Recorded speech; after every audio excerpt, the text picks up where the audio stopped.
Hello, আসসালামু আলাইকুম। এই যে আপনারা দেখতে পাচ্ছেন যে আমার বাজরিগার যে জ্যাপি জোড়াটা আছে তাদেরকে হচ্ছে পালং শাক দিয়েছি এবং তারা সেই পালং শাকটা খুবই মজা করে খাচ্ছে। তো আমার যে পাখিগুলো আছে বাজরিগার, তারপর হচ্ছে ঘুঘু, সবগুলাকে হচ্ছে আমি আজকে পালং শাক দিয়েছি। যদিও পালং শাক হচ্ছে গরমের সময় দেওয়া সব থেকে ভালো, মানে শাক সবজি জাতীয় জিনিস যখন নাকি তীব্র গরম থাকে তখন দেওয়া সবচেয়ে ভালো। এবং পালং শাকের পাশাপাশি দেখতে পাচ্ছেন ডিমের খোসা, দেন হচ্ছে গ্রিটস, এগুলো দিয়েছি। তো পাখিকে শাক জাতীয় জিনিস হচ্ছে দিলে হয় কি, তাদের যে হচ্ছে ভিটামিনের ঘাটতিগুলো থাকে এগুলো হচ্ছে তারা নিয়মিত পূরণ করতে পারে।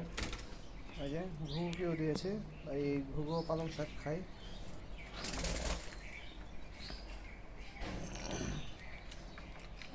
এবং আপনারা দেখছেন এখানে ঘুঘুর বাচ্চার সাথে হচ্ছে এই ঘুঘু বসে আছে। এই সে তার বাচ্চার কাছে গেছে, বাচ্চা কি খাইয়ে দেবে জানি না।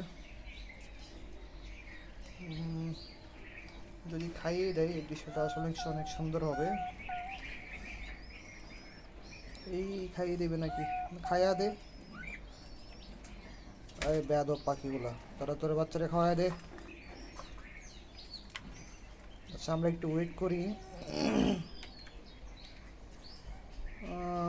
না, খাইয়ে তো দিচ্ছে না। না, খাইয়ে দিল না।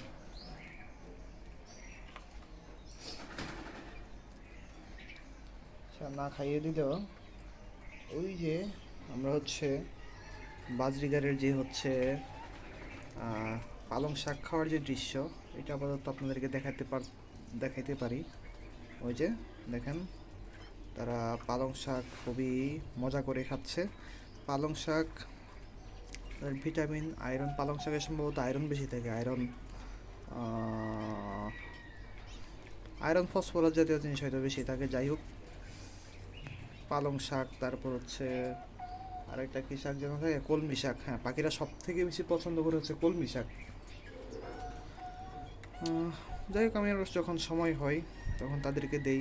এবং ভিতরে ডিমের খোসা আছে, কলমি শাক আছে, তারপর হচ্ছে ব্রিডস আছে, আরেকটা যেন কি বলে, কি বন,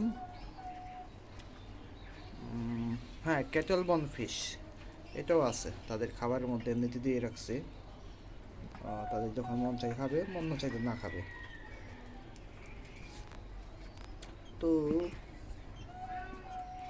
এই পাখিদের খাবার দাবারের এই অভ্যাসটা এটা রেখেছি। বাট এদের প্রবলেম হচ্ছে এরা ডিম দিতেছে না, এটা আসলে একটা দুঃখজনক বিষয়।